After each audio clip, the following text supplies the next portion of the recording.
പ്രിയ ദൈവമകളെ, ദൈവനാമം മഹത്വപ്പെടുമാറാകട്ടെ.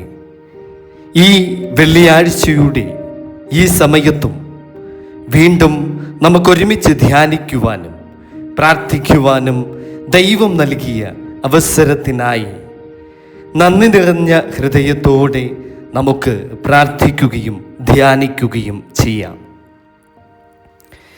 ഈ ദിവസത്തെ ആത്മീയമായി പുതുക്കപ്പെടുവാൻ ഈ സന്ദേശം ഇത് ശ്രവിക്കുന്ന ഏവരെയും സഹായിക്കട്ടെ എന്ന് ആശംസിക്കുകയും പ്രാർത്ഥിക്കുകയും ചെയ്യുന്നു. ഇന്നേ ദിവസം നാം ഒരുമിച്ച് ധ്യാനിക്കുവാൻ പോകുന്ന വിഷയം മുട്ടുകുത്തിയുള്ള പ്രാർത്ഥനയുടെ ശക്തി എന്ന വിഷയത്തെക്കുറിച്ച് വിശുദ്ധ വേദപുസ്തക അടിസ്ഥാനത്തിൽ നമുക്ക് ചിന്തിക്കാം. ഇന്നത്തെ ലോകം നിൽക്കുന്ന പ്രാർത്ഥനകളാൽ നിറഞ്ഞതാണ്. വേഗത്തിൽ പറഞ്ഞു തീർക്കുന്ന പ്രാർത്ഥനകൾ. എന്നാൽ ദൈവം അന്വേഷിക്കുന്നത് ഹൃദയം നുറുങ്ങിയ മുട്ടുകുത്തിയ പ്രാർത്ഥനയാണ്. ആയതിലേക്ക് നാം ഇന്ന് തിരഞ്ഞെടുത്തിരിക്കുന്ന വേദഭാഗം ദാനിയേൽ പ്രവാചകന്റെ പുസ്തകം 6-ാം അധ്യായം 10-ാം വാക്യം. എന്നാൽ രേഖ എഴുതിയിരിക്കുന്നു എന്ന് ദാനിയേൽ അറിഞ്ഞപ്പോൾ അവൻ വീട്ടിൽ ചെന്നു അവന്റെ മാളിക മുറിയുടെ കിളിവാതിൽ യെരൂശലേമിനു നേരെ തുറന്നിരുന്നു. താൻ മുമ്പേ ചെയ്തു വന്നതുപോലെ ദിവസം 3 പ്രാവശ്യം മുട്ടുകുത്തി തൻ്റെ ദൈവത്തിൻ്റെ സന്നിധിയിൽ പ്രാർത്ഥിച്ചു. സ്തോത്രം. അങ്ങനെയാണ് ആ തിരുവചനത്തിൽ നാം കാണുന്നത്. ദിവസം 3 പ്രാവശ്യം മുട്ടുകുത്തിയ പ്രാർത്ഥന ദാനിയേലിനെ അനുതാപത്തിലേക്ക് നയിച്ചു. ദാനിയേലിന്റെ അനുതാപ പ്രാർത്ഥന അത് തലമുറകളിലേക്ക് ഒഴുകിയ അനുഗ്രഹം. ആ അനുതാപ പ്രാർത്ഥനയുടെ മഹത്വം, ജീവിതത്തിൽ ഉണ്ടാകുന്ന ആത്മീയ മാറ്റങ്ങൾ, ഇവയെക്കുറിച്ചൊക്കെ നമുക്ക് ഇന്നേ ദിവസം ധ്യാനിക്കുകയും പ്രാർത്ഥിക്കുകയും ചെയ്യാം. ഈ വചനം പറഞ്ഞത് ആര്, എപ്പോൾ? ഈ വചനം പറഞ്ഞത് ദാനിയേൽ പ്രവാചകനാണ്. ദാനിയേൽ ഒരു അടിമദേശത്ത് ജീവിച്ചിരുന്ന ദൈവിക പുരുഷനായിരുന്നു ദാനിയേൽ. ആ കാലഘട്ടം എന്ന് പറയുന്നത് ബാബിലോൺ രാജ്യത്ത് യഹൂദർ അടിമകളായിരുന്ന കാലമാണ് ആ സമയം. ദാനിയേൽ രാജാക്കന്മാരുടെ കൊട്ടാരത്തിൽ ഉന്നത സ്ഥാനത്തുമായിരുന്നു. സാഹചര്യം എന്ന് പറയുന്നത് ദൈവത്തോട് പ്രാർത്ഥിക്കുന്നവർക്ക് മരണശിക്ഷ എന്ന നിയമം പുറപ്പെടുവിച്ച സമയമായിരുന്നു. എന്നിട്ടും വചനം പറയുന്നു, താൻ മുമ്പേ ചെയ്തു വന്നതുപോലെ. അങ്ങനെയാണ് ആ വചനത്തിൽ നാം കാണുന്നത്. താൻ മുമ്പേ ചെയ്തു വന്നതുപോലെ എന്നാണ്. അത് ദാനിയേലിന് ഏത് പ്രതിസന്ധികളുടെ മുൻപിലും, ഏത് പ്രശ്നങ്ങളുടെ മുൻപിലും, എത്ര വലിയ ഭയത്തിന്റെ സമയത്തും മാറാത്ത ആത്മീയ ശീലമായിരുന്നു. മുട്ടുകുത്തി എന്നതിൻ്റെ ആത്മീയ അർത്ഥം, മുട്ടുകുത്തൽ വെറുമൊരു ശാരീരിക ഭംഗിക്കുള്ള ഒരു ഭാഷയല്ല. മുട്ടുകുത്തൽ അർത്ഥമാക്കുന്നത് അഹങ്കാരത്തിൻ്റെ തകർച്ച, ദൈവത്തിനു മുന്നിൽ പൂർണ്ണ കീഴടങ്ങൽ, ഞാൻ ഒന്നുമല്ല എന്ന ആത്മബോധം. തകർന്നും നുറുങ്ങിയുമിരിക്കുന്ന ഹൃദയത്തെ ദൈവമേ നീ നിരസിക്കയില്ല എന്ന സങ്കീർത്തനം 51 അധ്യായത്തിന്റെ 17 വാക്യത്തിൽ നാം കാണുന്നുണ്ട്. ദാനിയേൽ തന്റെ ഹൃദയം തകർന്ന് ദൈവത്തിനു മുൻപിൽ മുട്ടുകുത്തി പ്രാർത്ഥിച്ചു. ദിവസം 3 പ്രാവശ്യം. അത് ഒരു ആത്മീയ ശീലമായിരുന്നു. ദാനിയേലിന്റെ പ്രാർത്ഥന എന്നത് ഒരു അവസര പ്രാർത്ഥനയല്ല, തൻ്റെ ജീവിത ശീലമായ ഒരു പ്രാർത്ഥനയായിരുന്നു അത്. രാവിലെ ദൈവത്തോട് ആശ്രയം വയ്ക്കുന്നു, ഉച്ചയ്ക്ക് ദൈവസന്നിധിയിൽ തന്നെ ഉള്ള ഒരു നിൽപ്പ്, വൈകിട്ട് നന്ദിയോടുകൂടിയും അനുതാപത്തോടുകൂടിയും ദൈവസന്നിധിയിലേക്ക് കടന്നു വരുന്ന ദാനിയേൽ. 1 തെസ്സലോനിക്കർ 5 അധ്യായത്തിന്റെ 17 വാക്യത്തിൽ പറയുന്നത് നിരന്തരമായി പ്രാർത്ഥിക്കുവിൻ എന്നാണ്.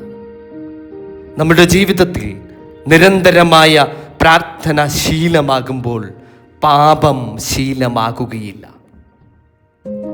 അനുതാപത്തോടെയുള്ള പ്രാർത്ഥനയുടെ ശക്തി. ദാനിയേൽ അനുഗ്രഹങ്ങൾ ചോദിച്ചില്ല. അവൻ ജനത്തിന്റെ പാപങ്ങൾക്കായി മുട്ടുകുത്തി കരഞ്ഞു പ്രാർത്ഥിച്ചു. മഹാനും ഭയങ്കരനുമായ ദൈവമായ കർത്താവേ, ഞങ്ങൾ പാപം ചെയ്തു,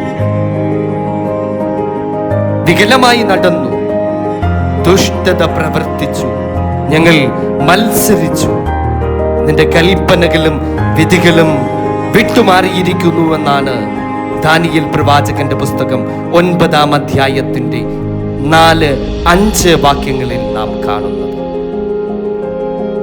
അവരുടെ ജനത്തിന്റെ പാപങ്ങൾക്ക് വേണ്ടി ദാനിയേൽ ദൈവത്തോട് മുട്ടുകുത്തി പ്രാർത്ഥിച്ചു നിലവിളിക്കുകയാണ്. അനുതാപമുണ്ടാകുമ്പോൾ ദൈവത്തോടുള്ള നമ്മുടെ ബന്ധം പുനഃസ്ഥാപിക്കപ്പെടും, ഹൃദയം ശുദ്ധീകരിക്കപ്പെടും, ആത്മാവ് പുതുക്കപ്പെടും. മുട്ടുകുത്തിയുള്ള പ്രാർത്ഥന ജീവിതത്തിൽ ഉണ്ടാകുന്ന മാറ്റങ്ങൾ എന്തെല്ലാമാണെന്നറിയാം. അവ ധൈര്യം നൽകും, ശത്രുവിൻ്റെ വായടയ്ക്കും, ദൈവത്തിൻ്റെ ഇടപെടൽ അവിടെ കൊണ്ടുവരും. സിംഹങ്ങൾ എനിക്ക് കേടുവരുത്താതിരിക്കേണ്ടതിന് എൻ്റെ ദൈവം തൻ്റെ ദൂതനെ അയച്ച് അവരുടെ വായ അടച്ചു കളഞ്ഞു എന്നാണ് ദാനിയേൽ പ്രവാചകന്റെ പുസ്തകം 6 അധ്യായത്തിന്റെ 22 വാക്യത്തിൽ നാം കാണുന്നത്. തലമുറകളിലേക്ക് ഒഴുകുന്ന അനുഗ്രഹം. ദാനിയേലിന് മക്കളില്ലായിരുന്നുവെങ്കിലും അവന്റെ വിശ്വാസം തലമുറകൾക്ക് മാതൃകയായി. ഇന്നൊരപ്പൻ മുട്ടുകുത്തിയാൽ, ഒരമ്മ കരഞ്ഞാൽ, ഒരു യുവാവ് വിശുദ്ധനായി ജീവിച്ചാൽ അത് വരുവാനിരിക്കുന്ന തലമുറയെ രക്ഷിക്കും. ആമേൻ. പരമാർത്ഥതയിൽ നടക്കുന്നവൻ നീതിമാൻ, അവന്റെ ശേഷം അവന്റെ മക്കളും ഭാഗ്യവാന്മാർ എന്നാണ് സദൃശ്യവാക്യങ്ങൾ 20 അധ്യായത്തിന്റെ 7 വാക്യത്തിൽ പറയുന്നത്. പ്രിയ ദൈവമക്കളെ, ഇന്ന് ദൈവം നമ്മോട് ചോദിക്കുന്നത് ഇതാണ്: നീ മുട്ടുകുത്തുമോ? നിന്റെ ആ പഴയ പ്രാർത്ഥനാ ശീലം നീ തിരിച്ചു പിടിക്കുമോ? ഇന്നേ ദിവസത്തിൽ നാം ഈ കേട്ട ധ്യാന തിരുവചനത്തിലൂടെ നമുക്ക് ദാനിയേലിൻ്റെ പ്രാർത്ഥനാ വഴി നമ്മുടെ ജീവിതത്തിലും പ്രാവർത്തികമാക്കാം. മുട്ടുകുത്തിയുള്ള പ്രാർത്ഥന, അനുതാപത്തോടുകൂടിയുള്ള പ്രാർത്ഥന, അത് സ്വർഗം കേൾക്കുന്ന പ്രാർത്ഥനയാണ്. നിന്റെ പ്രാർത്ഥനയ്ക്ക് ഉത്തരം നൽകുക തന്നെ ചെയ്യും. നമുക്ക് പ്രാർത്ഥിക്കാം. കണ്ണുകൾ അടച്ച് അല്പനേരം ദൈവസന്നിധിയിൽ മുട്ടുകുത്തി നമുക്ക് പ്രാർത്ഥിക്കാം. കരുണാമയനും സ്വർഗസ്ഥ പിതാവുമായ ഞങ്ങളുടെ കർത്താവേ, ഞങ്ങൾ അങ്ങയുടെ സന്നിധിയിൽ മുട്ടുകുത്തി വരുന്നു. വായ് കൊണ്ട് മാത്രമല്ല, ഹൃദയം മുഴുവൻ കൊണ്ടാണ് കർത്താവ്. ഞങ്ങൾ പലപ്പോഴും പ്രാർത്ഥന ഒരു ശീലമാക്കി അനുതാപത്തെ മറന്നു എന്ന് ഞങ്ങൾ ഇന്ന് സമ്മതിക്കുന്നു. കർത്താവേ, അറിഞ്ഞും അറിയാതെയും ഞങ്ങൾ ചെയ്ത പാപം ഞങ്ങൾ അങ്ങയുടെ മുൻപിൽ തുറന്നു പറയും. ഞങ്ങളുടെ അഹങ്കാരം, ഞങ്ങളുടെ കടുപ്പം, ഞങ്ങളുടെ അനാസ്ഥ, ഞങ്ങളുടെ ഹൃദയം തമ്പുരാനെ കഠിനമായി പോയത് പലപ്പോഴും നിന്റെ ഹൃദയത്തെ വേദനിപ്പിച്ചു എന്ന് ഞങ്ങൾ ഇന്ന് തിരിച്ചറിയുന്നു. കർത്താവേ, മുട്ടുകുത്തേണ്ട സമയത്ത് നിൽക്കുവാൻ, എഴുന്നേറ്റു നിൽക്കുവാനായി ഞങ്ങൾ തിരഞ്ഞെടുത്തു പോയി. കരയേണ്ട സമയത്ത് ഞങ്ങൾ നിശബ്ദമായി നിന്നുപോയി. എന്നാൽ ഇന്ന് ഞങ്ങൾ തിരിച്ചു വരുന്നു. തകർന്ന ഹൃദയത്തോടെ, നീറുന്ന മനസ്സോടെ, കണ്ണുനീർ നിറഞ്ഞ കണ്ണുകളോടെ അങ്ങയുടെ സന്നിധിയിൽ ഞങ്ങൾ മുട്ടുകുത്തി നിൽക്കുന്നു. തകർന്നും നുറുങ്ങിയും ഇരിക്കുന്ന ഹൃദയത്തെ ദൈവമേ, നീ നിരസിക്കയില്ല എന്ന് ഞങ്ങൾ വിശ്വസിക്കുന്നു. ആ വചനത്തിൽ വിശ്വസിച്ചുകൊണ്ട് അടിയങ്ങൾ പ്രാർത്ഥിക്കുന്നു. ഞങ്ങളുടെ ഹൃദയം ശുദ്ധീകരിക്കണമേ, ഞങ്ങളുടെ ആത്മാവിനെ പുതുക്കണമേ.